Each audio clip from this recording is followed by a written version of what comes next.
All right, a quick intro for this bonus episode. Berty is a prominent European snowboarder who's been active in snowboarding since the early 90s. He was a pro rider on Santa Cruz. He is still really a big part of the Freeride World Tour. I wish this one could have made it in the regular season. I just ran out of weeks, so I really like this conversation. The guy's a really nice guy. I want to do my thanks up front. Thank you to my wife for always being so supportive, my kids as well. Rob Dale, Wired Snowboards, Murray Fraser, Boardroom Snowboard Shop, Vans, Dekine, Spy, Burton. All right, let's start the show. So how late is it? It's 11 p.m. now. Okay. Which is fine. Yeah, man. We didn't think about it. There's a 2-week gap between the time you guys switched to summertime and the time we switched to summertime. How is that possible that we still twice a year we have these 2 weeks difference. I don't know why. That's stupid. Nuts. So are you still fairly often in contact with people in the United States? I don't even know what you do now. I'll explain. Yes, I am quite in contact because I work for the Freeride World Tour full time. Yeah. Cool. And I have a weird job title called Head of Sport Development. And so I'm in contact with the IFSA in the US as they are the party developing the juniors and the amateur freeride events. Yep. And so I'm in contact with them concerning calendar, rules, age cuts, and what's the youngest systems a kid can be and enter the World Free?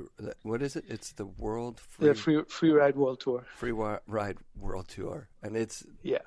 So, yeah, that's the one that Tom Burt's involved with and a bunch of other... Yes, exactly. Yeah. So Tom Burt was a judge for the North Face Snowboard Masters. Yep. The freeride event. And that kind of merged with the Free Ski World Tour in the US. So that's the same as in Europe. Ski and snowboarding are mixed in freeriding. Yep. By mixed, I mean... same day, same face, but different competition. So okay. Every day there's 4 winners, men, female, and ski and snowboard. That's incredible. So it's all mixed in free riding at each event now. And what's the youngest a kid can be to compete in this right now? I believe at 10 on both sides of the Atlantic. It used to be you could start at 10 in the US and 14 in Europe, but now we've added that age, 10 to 14 age group. That's incredible. So are these young guys and girls hitting the same features? Probably not the same faces. No, of course not. There's different face, let's say, descriptions and what can be allowed for each age group. Mm-hmm. And it's obviously different for the younger ones. Like they can't hit a cliff bigger than like 6 feet or something. Oh wow! So there's still rules in competitive snowboarding that's kind of the same as not being able to go upside down back in the day. Hey. Yeah, well, we still have a couple for juniors. Yeah. There's a couple rules. Yeah. Freeride is pretty simple. There's a start, there's a finish, and basically you do whatever you want from the start to the finish, and you get judged. But we might close some places in the face because we believe it's dangerous. Mm-hmm. Maybe because there's not enough snow in a landing of a cliff, or too much exposure, or bad snow or ice or whatever. So the head of security will decide, okay, this is closed and this is open. And once this is decided, then they can go and are free to do what they want. Is that what Steve Klassen was doing? Yeah, exactly. Very it started cool. with the Verbier Extreme. Mm-hmm. That's the event Steve won 5 times. Yeah. And then the Verbier, I mean, there has been events. There's been King of the Hill in Alaska and Verbier Extreme. So both were snowboard only events to start with. Yep. And then at Verbier, as of 2004, skiers were invited. Mm-hmm. And then it was an invitation-only event, and people, if you didn't know somebody who knew somebody, it was really hard to get in. Yeah. And and it was asked to have some sort of a fair qualification system for this event. So like side events started to get created. Cool. To qualify for the extreme. And then as of 2008, Nissan, the car company, jumped in as a sponsor and allowed for a tour to be created with events in Squaw, events in Sochi, and in Chamonix. Rad. So, and then Verbier was the final of that freeride tour. Right. And then in 2010, the owner of the company organizing Verbier Extreme asked me to step in to basically build a sport so that juniors could compete and see a clear path on how they could become world champion. Wow. So we created the junior tour, the qualifier tour, and this all building up towards the freeride world tour, with point system, with different level of events, with 1-star, 2-star, 3-star, 4-star events. And now there's over 100 junior events worldwide and over 100 amateur events worldwide, and 5 world tour stops. So it's been a funny experience. That's incredible. Well, that's okay. So that gives me an idea of what you've been up to. That's pretty cool. Mm-hmm. I think a good chunk of our listeners are going to know who you are just from your days as a competitive snowboarder. And then there's going to be some who may not even have been born when you were, winning world champion titles. But before we go right back to the beginning, I think I saw you guys, which by you guys I mean yourself. Actually, before we even do that, let's get a clean take on your name. How do I pronounce your name properly? Okay, my first name is Bertrand. Yep. But everybody calls me Berty. Yeah. So that makes it easier. Very easy. And the family name is Denervaud. So if you add the family name to the real first name, it's very complicated to pronounce. Okay, so I think I saw you and Camille Brichet just tearing up the Windell's pipe in 1991. Does that make sense? Yes, so correct. We spent some time at Windell's. We were shaping the pipe every evening in exchange for free lodging and tickets so that we can train. That's amazing, because I think as a kid going there, they definitely sold you guys as coaches. Like my experience with coaching, I think I got the best advice from Reto Lamm. Mm-hmm. We were together there. Yeah, and you guys definitely seem to be a group, the group of Euros. And also, the cool thing about 91 for me was, coming from a skateboarding background, I don't know if that was the second year of the Santa Cruz Tau boards with the ASIM side cut and the notch out of them. Yes.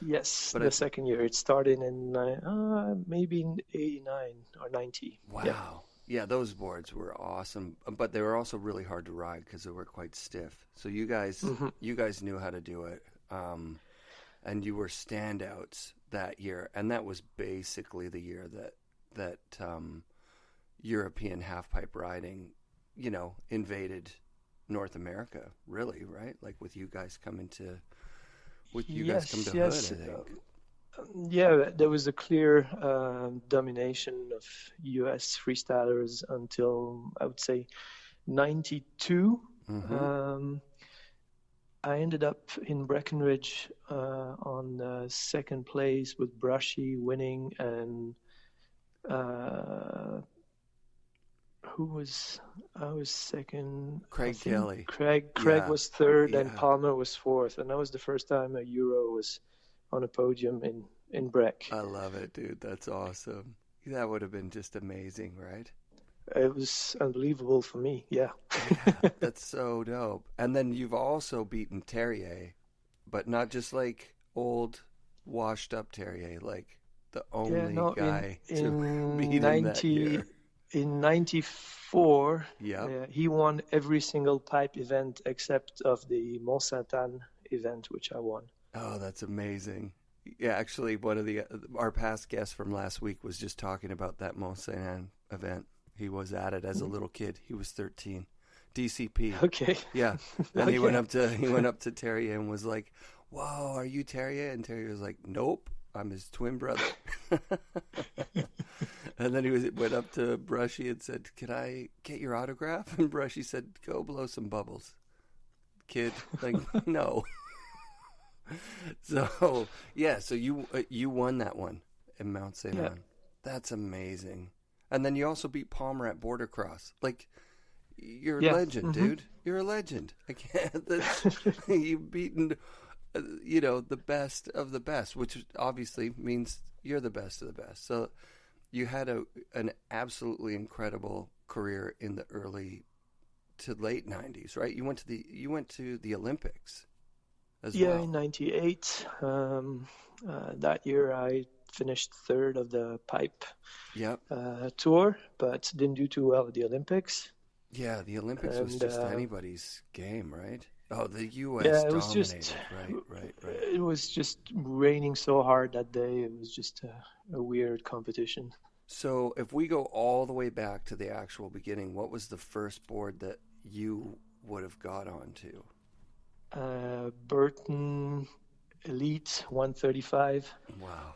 That was in 1985. Wow. And were you a little kid or were you a teenager? I was 15. Yeah. So I was a teenager. Perfect. And I started with Camille at that time already. Yeah. Actually, not with Camille that day. Camille came a bit later. But it was, with moon boots.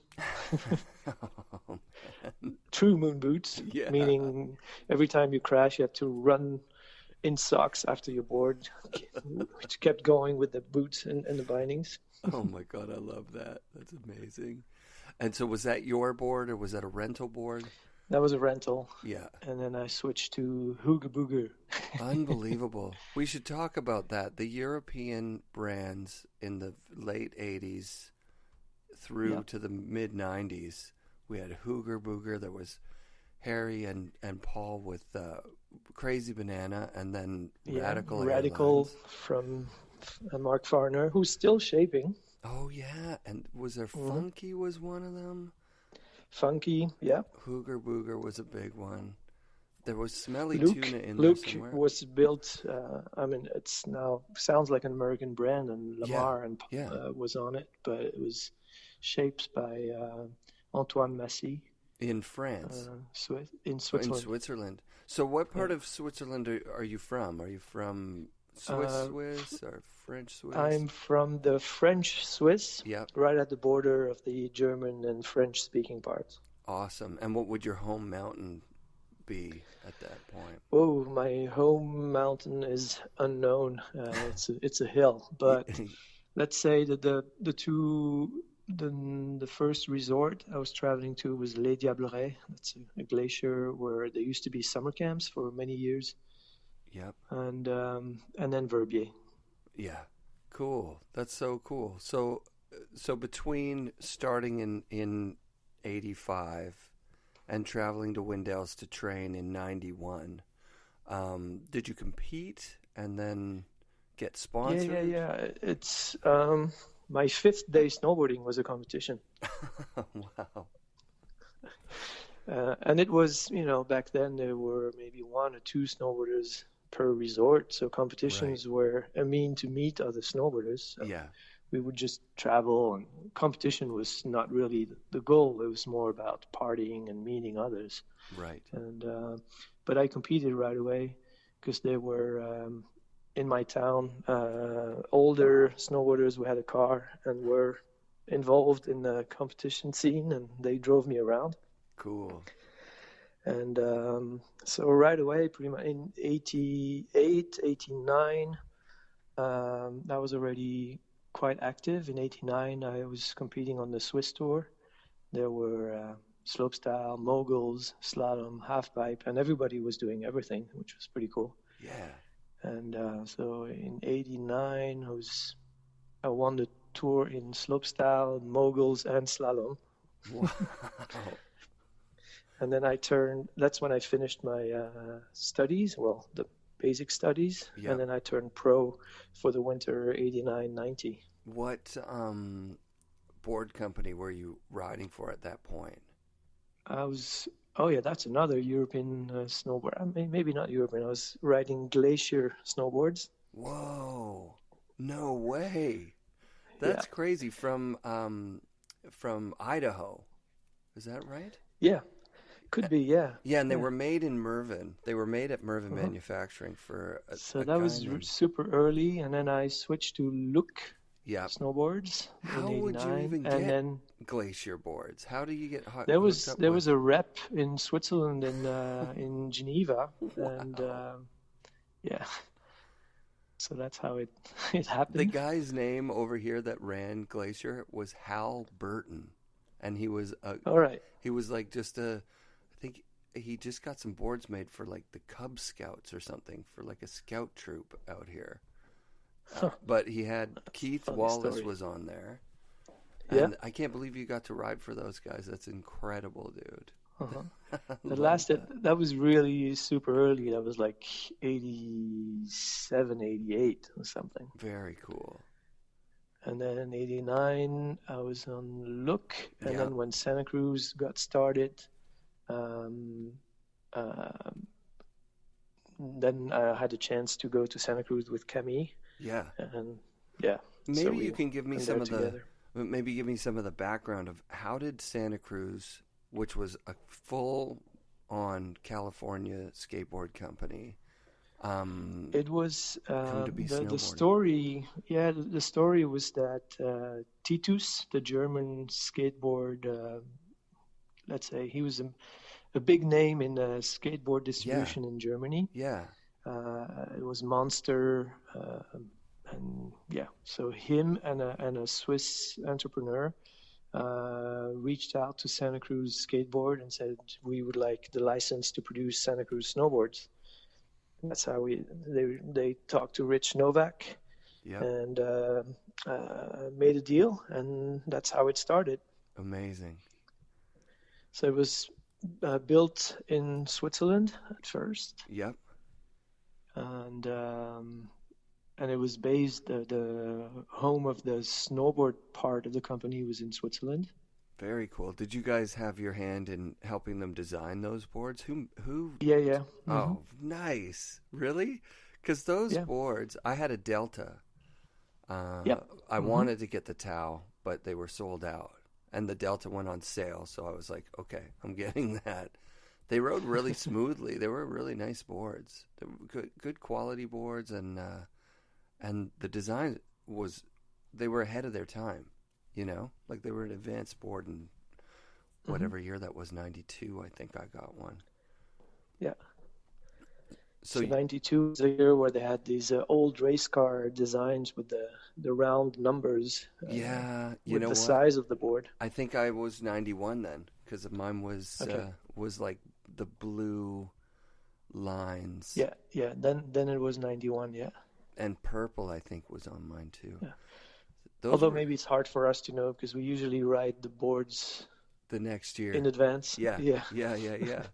And so you get on these Santa Cruz boards, and by that point, you've been pro for a couple of years now. You turned pro in 89, did you say?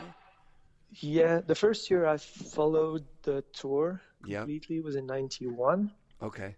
And on Santa Cruz boards. Yeah. And that made a big impact. Those boards were all over the magazines, in all the videos. You guys were crushing it. Yeah, and in the States, obviously, it was Chris Roach who was on these boards, who was very present in the magazines. Yep. Yeah. A couple of people rode them at that time. There's some shots in critical condition of Steve Graham on one. Farmer said he rode one. Couldn't make it work for him, but he's a picky guy. That's awesome. I remember seeing those boards set up backwards so often too, because people just didn't know. But I'm like, it says right there, heels here. Yeah. Yeah. And who came up with that design? Like the ASIM twin? Yeah, it was. I can't remember his name. Because Hooger had Shaw that too. Keiki. Oh, cool. It was Shaw Keiki. Yeah, nice. That's so the awesome. Shaper's designer. Yeah. That's incredible. Yeah, those boards were really, really cool. And so, as you're following the world tour,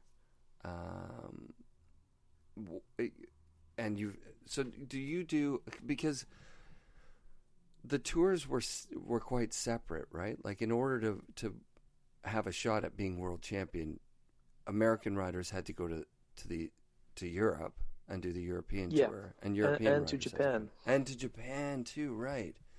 So those early Craig Kelly movies, when he's filming, he was also there to do the tour. Yeah, absolutely. Yeah, everyone was touring between Europe. In the US, it was Breckenridge, and it was the US Open. Yeah. In Japan, we had these events in Rosutsu. That's the year where Roach and Ranquet got kicked out. Oh, yeah. The rubber frog incident. Well, they got kicked out because they had green and red hair, and they got spotted. But half of the riders could have got kicked out. Yeah. I've heard this story. It's pretty awesome. So were you so hanging out with those guys at that time? Like, I can remember at the camp in '91, there was a divide between the European riders and the U.S. riders. Did you guys become good friends on the tour? Yeah. No, it was more of a fun competition between Europeans and Americans, but there was no. It was nothing bad, It was not. Yeah. We were all friends, I was especially friends with Brushy and Jason Ford. Nice. Yeah, those guys are super chill. Spending time with them, and spending time in San Diego with Russell Winfield and Rad. Jason when he was living there. That's so dope. That's everything incredible. Was cool. Yeah. So were you, as a competitor, were you pretty serious about training and that kind of thing, like a Craig Kelly, or were you a little more relaxed? No, I was quite serious. I really wanted to be part of that. I quit studies for it, and I didn't want to be a burden for my parents. So I wanted to achieve something, and then not depend on my parents after that. Cool, very cool. And since I liked every aspect of snowboarding, I kept doing it all. Yeah. And that became my specialty, to have none. Yeah, I get it totally, because at that time everybody started to specialize. Like, Terje didn't race. I mean, he did, but once he even podium at or got fourth place at the '93 World Championships in Ischgl in slalom. Really? See, I didn't know that.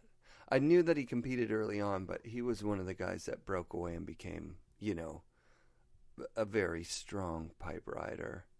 Yeah. And he got busy filming, and that did not give him time to compete more. But he trained quite a bit in Alpine. He was in the Burton team Alpine, training carving on the glaciers in the fall. Yeah. And so was Nicole Engelhardt, and so were quite a few freestylers. I think the training in downhill, in Alpine, just going so fast, I think it helps you for sure in other aspects. And being a well-rounded snowboarder, obviously, it's something that a lot of the competitors from, the early 90s, mid-90s, late 90s have said, like, kind of miss it when everybody did everything. Yeah, it was fun because it was fun both ways. You would see alpine specialists drop in the pipe with. You could tell it was really not their thing, but they were just having fun, and yeah, it was great. That's so cool.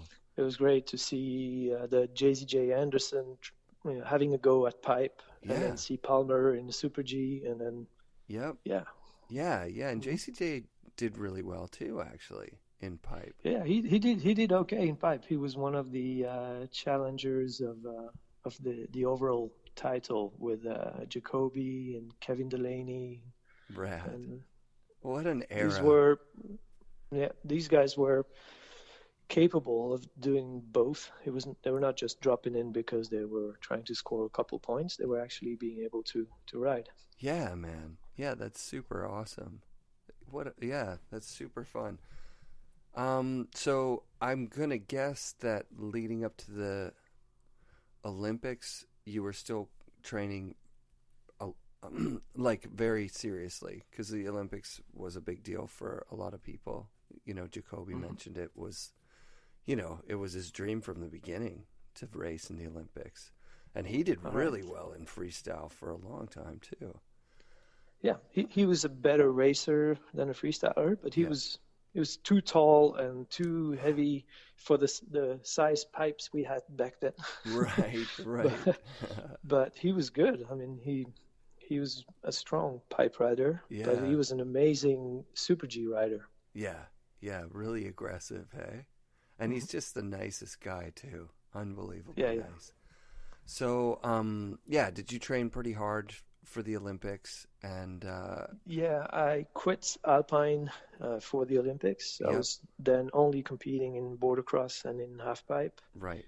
And I trained hard for it and thought I had a shot at a medal. Yep. But didn't go that way, and that was also a pain in the ass because during the Olympic window there were a couple of boardercross I could not go to, and that year I won quite a few boardercrosses, and I could have had the title in boardercross that year would have not gone to the Olympics. So. Right. So I both did not so good at the Olympics and lost the boardercross title that year. What a bummer. But it was an experience. I mean, of course. Yeah. You want to go to the Olympics for sure. Like as a serious. Although at that time there was this major discussion about having to go to FIS events in order to qualify for the Olympics, and we were so against FIS that was painful. Yeah. And but on the other hand, the Olympics were happening, and why would other riders have a chance to go, and we, the ISF riders, would have no chance to go? That was not right. So the only one who really said, no way, I'm not going to FIS and I'm not going to the Olympics is Terje. Of course. Everybody else said, okay, like me, I did 2 FIS events just to get the points. Yep. And then that was it. I went to the Olympics and never went back to FIS, but I didn't want to miss out on the Olympics. Right. Well, let's talk about that a bit. At the time, and you're probably the best person on the planet to talk about this to. At the time of the Olympics, it's just a given now that people say, oh, well, Terje boycotted it and he would have won. But was he getting to the end of where he could just show up and win at that point? Yes. I think so too. I thought he was having hip issues at that time. Yep. And he had been beaten by Daniel Frank and a couple other guys at some events early in the season. Right. And of course he would have had a chance to win the title. Of course. But he was definitely a lot stronger in 93, 94 than he was in 98. Right. Of course. But he was now, 15 years later. Is that where we're at now? Mm-hmm. Yeah. He's stuck to his guns on that. 20 years later. Yeah, 20 years exactly this year. Yeah. Holy geez, snowboarding's been in the Olympics for 20 years, dude. That's insane.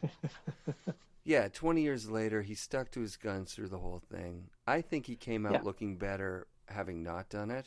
I mean, it's been a lot of what people have talked about over the years about Terje. And I think he's found some pretty good ground still now, saying, like, look at the events, look at how they're run. If the ISF was still around, if the ISF would have been given the right to manage snowboarding, it would have been a whole different game. And at the time, I think so, yes. Were you the president of the ISF at some point? Was that in 90? Yes, it was in 99, 2000, 2001. Yeah. So you faced head on that FIS, Oh yeah, nightmare. I had dinner with Gianfranco Casper 1-1. Wow. Where he was saying, well, I'm going to pay for dinner. We can chat quickly about snowboarding, ISF and FIS. Basically, we will invest until you die. So this is how much about cooperation we can talk. And now let's have dinner. Wow. That really happened. That is the conversation that ended with the ISF. With who was before Casper? It was can't remember his name. Who was president of the FIS before Gianfranco Casper stepped in? We could have found a solution, maybe, but with Casper, definitely no way. He came in just hard-nosed and said, whatever, we have money. Oh, yeah, he said, well, they knew that they could decide about the Olympics, because when the president of the FIS is the general secretary of the IOC, it's hard for a competition to get anywhere with the IOC. And they wanted the TV rights. Right. And what actually made the FIS start with snowboarding was, of course, they're not interested in snowboarding. What they were interested, they were scared about, is that all the kids in Europe were leaving the ski clubs to go snowboarding. Right. And as the FIS gets their money from the governments, and it's linked to how many licensed members they have, they were losing these licensed members. So basically potentially losing fundings. And so they needed to get all these snowboard clubs on board so that they would still have the numbers of licensees they need to get the funding to finance skiing. Unbelievable. I mean, it's believable. Like, I get it. That's big business. And snowboarding at that time was not big business. There weren't a bunch of huge money corporations. Like, Burton couldn't fight FIS. Nobody could fight FIS. It was quite big in terms of how many people were trying snowboarding. Participating, and how many kids thought, oh, this looks cool and I'm going to quit skiing. This didn't last too long, but for a couple years, or for, let's say, 5 years, the FIS got scared that snowboarding was indeed going to take a big chunk of the ski market. Right. It's not, I mean, we know now what happened after that, but at that time in the 90s, snowboarding was really big. Yeah. And so they got scared. And the snowboard industry there were hardly any ski brands in there. It was the Burtons and the Santa Cruz and the Nitros, and they didn't know. For them, it was like, okay, competition snowboarding is going to go on. Yes, we would rather keep on going with the ISF than the FIS, but in reality, we don't really care, or we don't really know what we're facing. Right. And they didn't really understand and know what it meant, these pool sponsoring, that you have to pay the national team in order to have a right to sponsor an athlete. They didn't know how that worked, and they didn't believe the FIS was just going to copy-paste what they do in skiing and try to apply it on snowboarding. Right. And it was a bit too late when the ISF was gone and to react. They sort of tried to react with the TTR tour. Right. And they still are with Burton and their US Open and some events that are part of nothing. Right. but they missed out on their chance to fight with the athletes against the ski federation. So there was no major support from the snowboard industry in that fight. Right. Yeah, I remember. And as a snowboarder who never skied, I've never been a part of a ski club. I've never even had a pair of skis that I've owned. I can't do it. Mm-hmm. I didn't understand any of it at all. Like, it was just a word. I kind of was like, why is everybody freaking out that the Federation International just ski? Like, who cares? Like, and to understand how the ISF was structured, it was a 4-party organization with 25% of the voting rights to the riders, 25% of the voting rights to the snowboard industry, 25% to the snowboard national associations, and 25% to the snowboard event organizers. Wow. Who came up with that? Like, where did that come from? That sounds like really intelligent. Was just built that way throughout the years in the early 90s. Yeah. And the FIS, it's 100% voting rights to the national associations. So basically, the industry, the athletes, and the event organizers have nothing to say. No say. Wow. Yeah. So that was the system we were fighting for. See, that's the thing. I think you could have, I feel like you could have talked to the industry and just, that's all you have to say is like one sentence. Like, here's who gets to vote on FIS stuff. Here's who gets to vote on ISF stuff. Keep it in the family. But the problem then was that the snowboard industry, even though they had a seat in the ISF, they didn't really care. They had representatives, but they were not really fighting for it, or they didn't think it was important. The national associations within the ISF, what they wanted was more a system like FIS, where they would have more power. Oh, God. The event organizers, they had, their private companies, and they knew and they understood that they would have a much harder time if FIS was dictating the rules instead of them being part of the decision. Of course. So the ones who were really fighting were the athletes. Right. Yeah, that makes sense. So it was the Terje and these guys just saying, "Hey, we don't fuck FIS." yeah, I remember that. Mark Fawcett talked about it. He was really an advocate against FIS. Now he works for them. He feels bad. Yeah, I mean, of course, and I know he hates it, but he has to pay the bills, and he still loves the sport. So the sport today, it's there. So he doesn't have a choice. That's a crazy history, and it really is this backdoor taking over of snowboarding by a much larger, much more organized, and from the sounds of it, kind of an evil entity that is mostly trying to the end of the story back money. then is that snowboarding was not part of the Nagano Olympics contract. Wow. Because when Nagano got the games, snowboarding was just not a recognized discipline back then. But FIS paid by themselves all the cost for snowboarding to happen in Nagano. Whoa. Just to win that war. So all the pipe construction and hotel fees, we were not in the Olympic Village, we were in a separate hotel. This was all paid by FIS to add snowboarding in Nagano. Wow. In order to get the sport. That's crazy. So even though they offered more prize money at FIS events than we were on the ISF events, nobody was competing at FIS events. They had hardly any competitors, riders, and we even had rules with riders. Basically, you had to choose. You could not go back and forth. If you would go to FIS, you don't come back to ISF. Wow. Yeah. And riders really stuck together, so they had to invest more to win that war. Yeah, and it was, at the end of the day, it was a money thing. They threw enough money at it.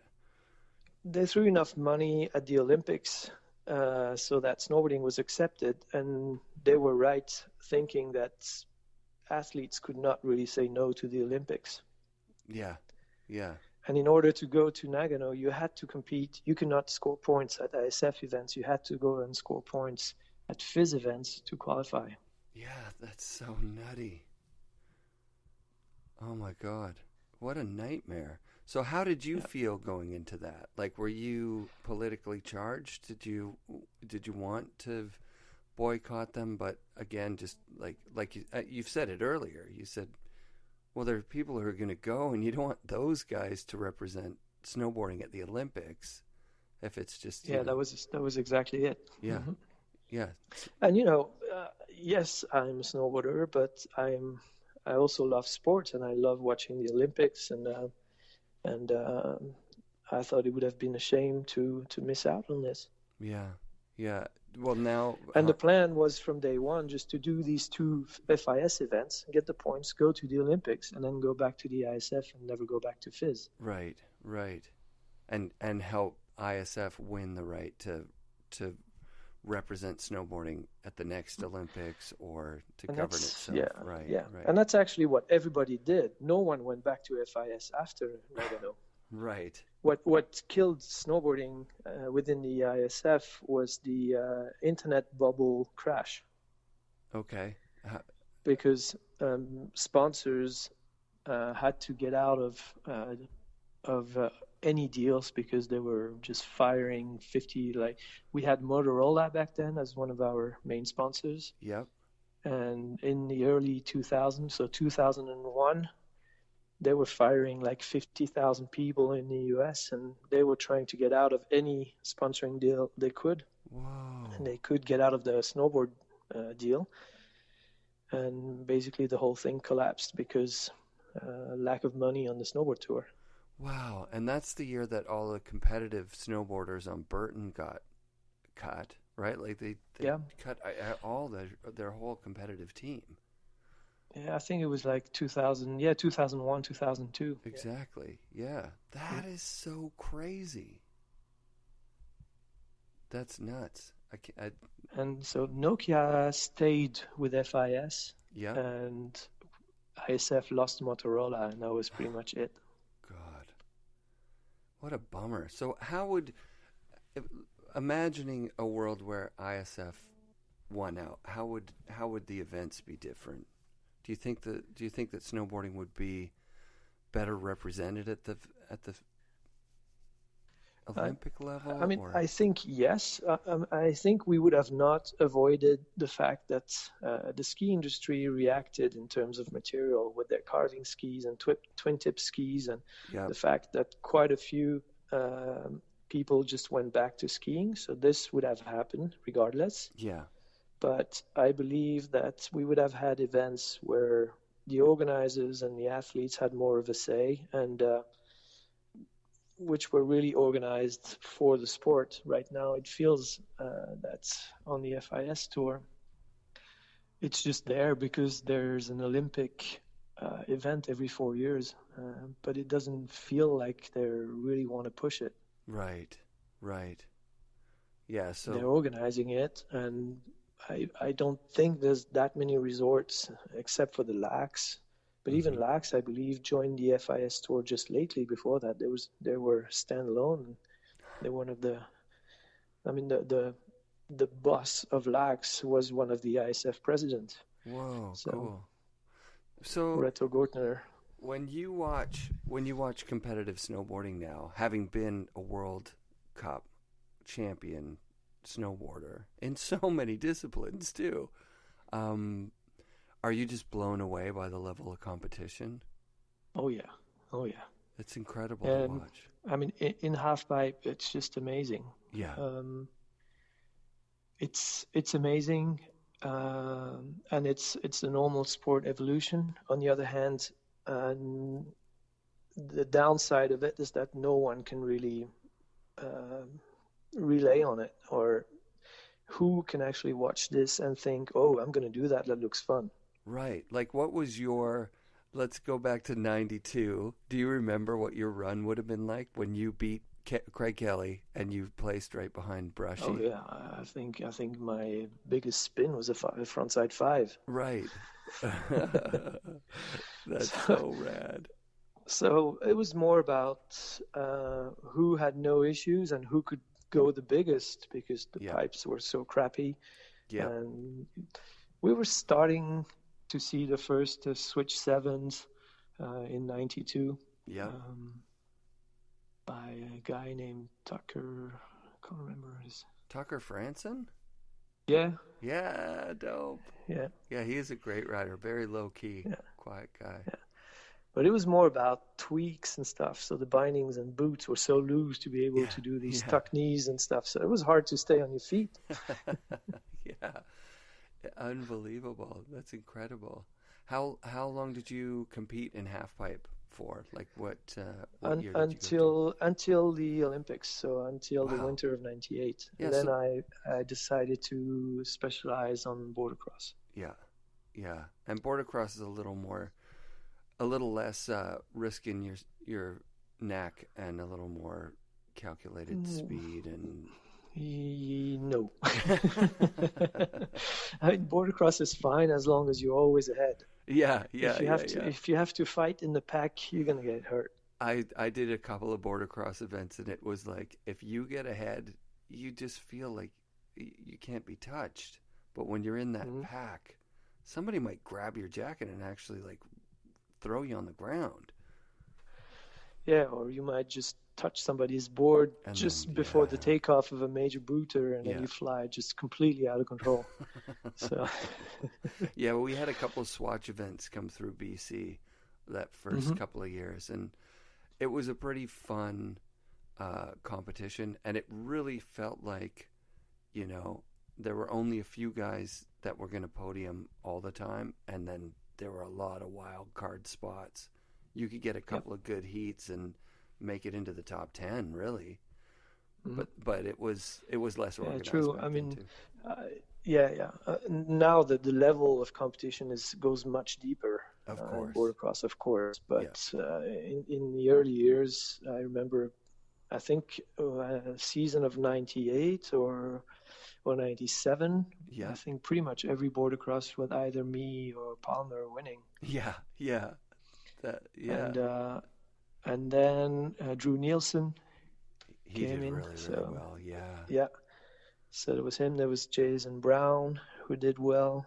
But there were a handful of guys who could win in these years. And then in the 2000, it was starting to be the Comte brothers and Delerue. Yeah. Was coming there, and Nate Holland. So then the field started to get deeper.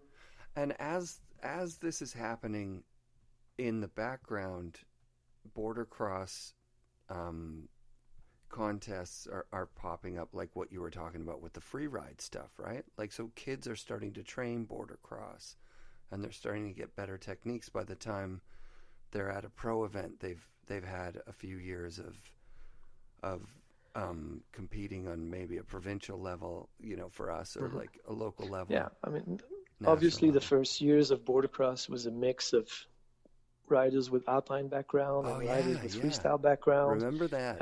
And then it's specialized. And the same in free riding. There was a field of boardercross background athletes, or alpine background athletes, freestyle background athletes. And now if you look at the free ride section of the ski club Vale, there's like over 100 kids. Wow. In the free ride section. Really? So they start as kids, being 8 or 10, with the goal of becoming free ride world champion. So they don't do something else. I mean, of course, in their training, they will go through gates, they will go through a park, they will learn about mountain safety. So the coaches will make out of them great all mountain riders, because that's what you need to be a good free rider. Totally. But they start with the goal of becoming a champion in free riding.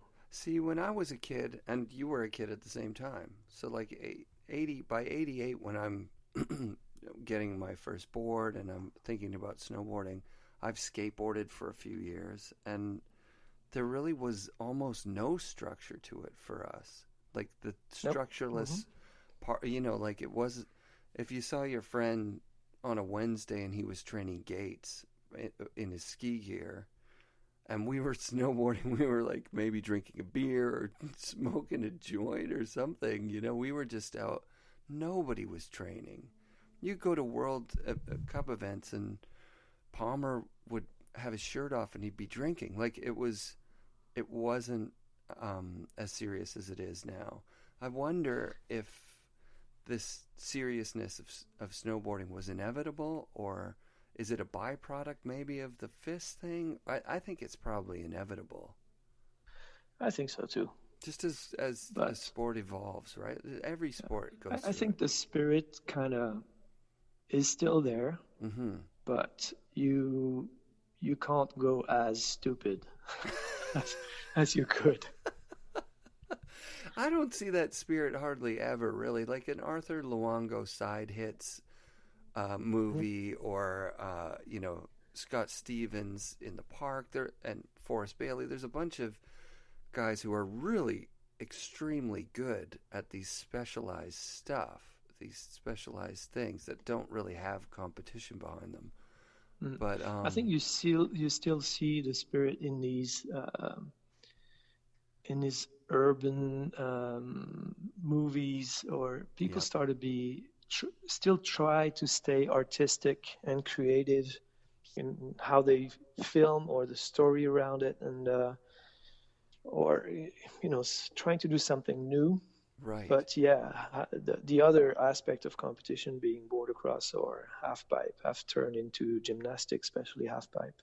Yeah. Where, to go back to what I was saying before, the problem with what we see now is that you watch it for 10 minutes like you watch a circus show. You're like, wow, incredible athletes. I would never do that. And after a few runs, you've seen it, because it's just the same of the same. Yeah. And luckily you have the competition drama to keep you watching. Right. Because you want to know who wins, but in terms of a show, you've seen it, because you've seen about 10 times the same kind of run where you don't even understand anymore what they do. Yeah, I agree with you completely. Which, I mean, of course, it's amazing, and it had to go this way. I believe that pipes did not have to become these super pipes. Right. Because in reality, the only few resorts investing the $1 million super pipe a year, for the 5-10 kids who could actually ride it. Right. Compared to a normal pipe size where, yes, you cannot do the same tricks. Yes, it will be blocking the progression of the sport, but at least you can address it to more people. It's accessible, yeah, because 2010 Olympics were here at Cypress, my home hill. It's like 20 minutes away. And the year before, they cut the pipe. We got to ride it, just it was open to the public. And yeah, you'd see 3 people go through there a day, a bunch of kids, carving in the flat bottom. But it really was, we were so disappointed when they took it down. Like the same year of the Olympics, they took it down, that it never came back. And we were like, what? But really, it's just, it takes up a lot of space. It's very expensive to maintain, and your chances of somebody getting hurt in there are really high. Oh yeah. So it's like, I can't agree with you more. It's like snowboarding has fractured into 2 completely different things. Like the accessible snowboarding fun thing that most snowboarders still do. It's there, for sure. It's still there. And you see it every time you go to the hill. And then the competitive stuff is just, it's completely fraction. It's not the same thing. It's fragmented off of what's happened in snowboarding. And to me, it was great to switch to the freeride scene, because it was new, it was fresh, and people there were having that same spirits. Cool. Than the early 90s and early 90s snowboarding scene, because they were just showing up, having fun, taking a few turns and jumps in the powder and see what the result was going to be. Of course, it's getting more serious now, but there's still really not enough money for people to take it fully serious. So, well, that's so what it ends stays up fun. happening. That's what ends up happening is the money comes in, right? And rightfully so. Like, as the level of competition goes up, then the money goes up, and then the competition level goes up, and you just see stuff becoming crazy. I heard somebody talking about the Freeride World Tour saying, you know, if we get a couple of guys, like if Travis Rice, you know, Mark Landvik, some big, well-known film rider guys take the Freeride World Tour seriously, then we'll see the level of competition go way up, and then people will invest money in it. And it's like, oh man, I kind of like the idea of what you're saying, like still the camaraderie. Like you see that at the Baker Bank Slalom. Like it's just as fun to watch the kids go as it is to watch, you know, the pros go.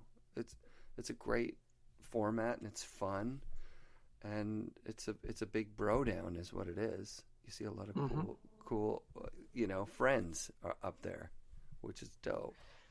Absolutely. And yes, Travis came to Japan last year. It was not a World Tour stop, but was a qualifier stop. And he did well. Yeah. And this year, Gigi Ruff followed the tour. Rad. And in Japan, we had to cancel the event, but on the start list was Travis and Terje. Oh, wow. See, that'd be dope. So we almost had an event with Gigi, Travis, Terje, and Japanese Tadashi Fuse was on the start list as well. Rad. So, I mean, that would have been awesome to watch. Yeah, that would have been completely awesome to watch. Mm-hmm. And then it got weathered out. I mean, Travis definitely would have been ahead. He can do that. Gigi does well. He won his first tour stop last week in Austria. Awesome. And yeah, but this year is a bit hurt, but Sami Lupke is an amazing rider in free riding. The way he can scope a line without having being on the face and actually hit threes perfect. He just never crashes. It's amazing to watch. So there's a strong level with the guys who might have not such a big name because they've never really been in movies or in pipe competition or in something else. But the level is organically increasing with the junior tour, the qualifier tour, and strong riders coming up to the world tour. Very cool. So let's talk about filming, because you filmed with MacDog and with Standard. You guys were in those films. Most of your parts were Mount Hood, right? So that would mean that those guys were just there, and you guys were standing out. Exactly. We were not part of their programming. You know, we were not on their list of riders that were going to follow the whole winter. Right.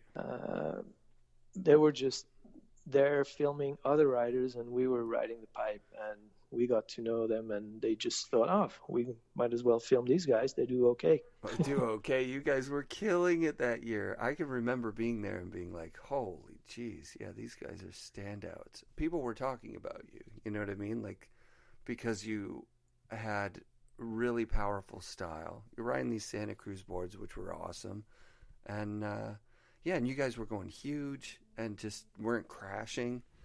You know, and you weren't lazy. You were up every day riding hard, which was dope. So and then shaping hard.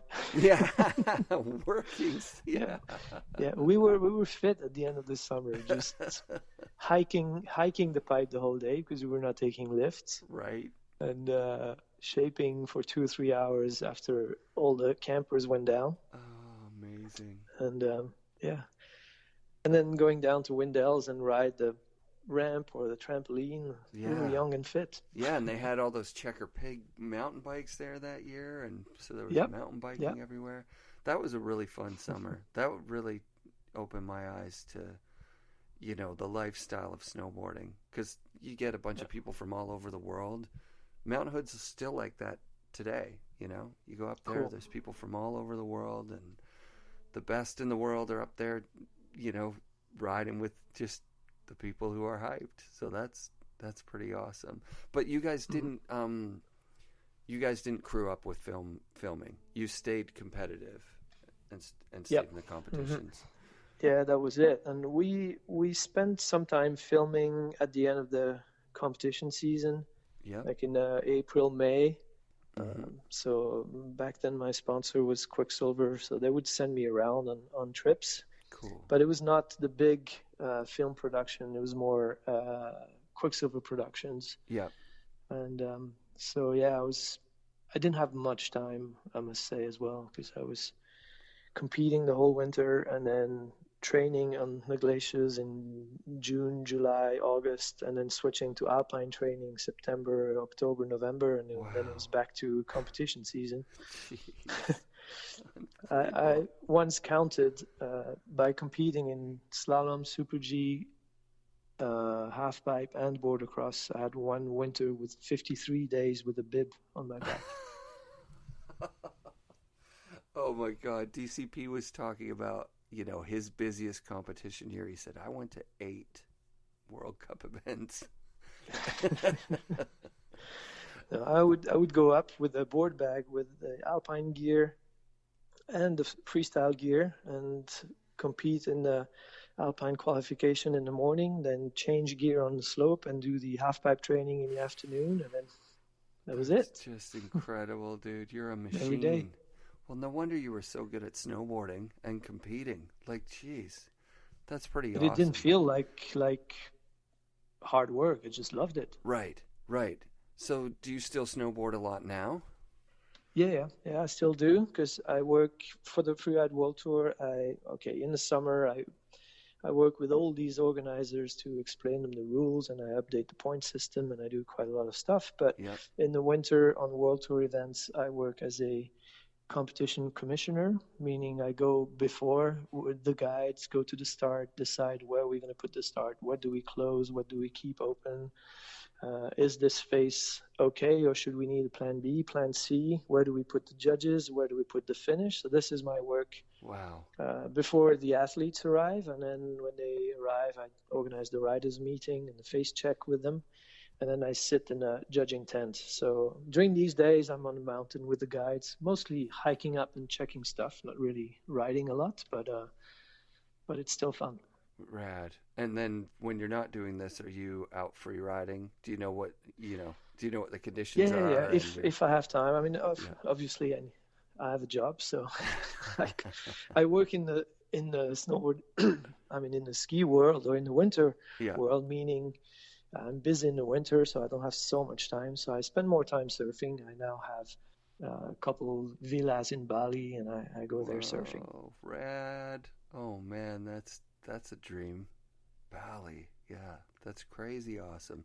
Were you always a surfer, or did you get into it through snowboarding? Yeah, I got into it with snowboarding, Yeah. So I started in the late 80s, early 90s. Yeah. And I've been surfing since, but I'm a Swiss surfer. Yeah. We don't have an ocean. It's like you have to travel. Yeah. So I'm a hobby average surfer, but I love it.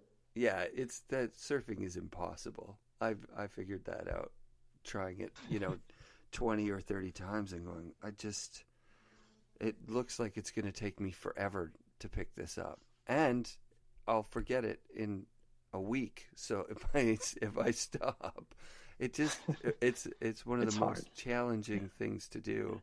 To get that, you need feeling. time. You need to. You can't just go for a week. No. You need to take a month, 2 months, or at least in the first years, you need to do it a lot. And then once you have reached a certain level, you can, by going 2 weeks here, 2 weeks there, still surf. Yeah. But if you don't reach that level, you feel like you start from scratch again every time. Yeah, I never reached any level whatsoever. I'm also really afraid of the ocean, so it's okay, that doesn't help. It didn't help at all. Yeah, I prefer to skateboard and snowboard. I love and respect surfing. I just, it tires me out really quick. My arms get sore and I'm scared, so it's no fun. And now, to be honest, in the winter, if I would not have to work and if I would not have a girlfriend that I don't want to leave Yeah. the whole winter, Yeah. I would probably follow these bank slalom events that you can see pop out everywhere. Pretty cool. I mean, they used to be Baker, Yeah. but now there's bank slalom events everywhere, and it looks so much fun. Yeah. So that's something I would do just to stay in touch with the scene and with the friends, and I would totally do that. Yeah, but that's I what don't those have time. contests are like, definitely. Like, there's one coming up at Mount Seymour here, maybe this weekend or next weekend, the baked salmon, and it's just a big bro down. Hundreds of guys show up, everybody's cool, and it's just a big fun day. So that's what I like in the competitive realm for me, because I'm not going to win. I'm not training to win, so there's no way. But it's a lot of fun, and it's a lot of fun for even someone like myself that isn't competitive in my heart. You know what I mean? Mm-hmm. Yeah, it's rad. Well, dude, I gotta thank you so much for talking to me. That was one of the most fun You're welcome. conversations I've ever had about snowboarding. I can't it was believe. fun to dig deep and remember all this.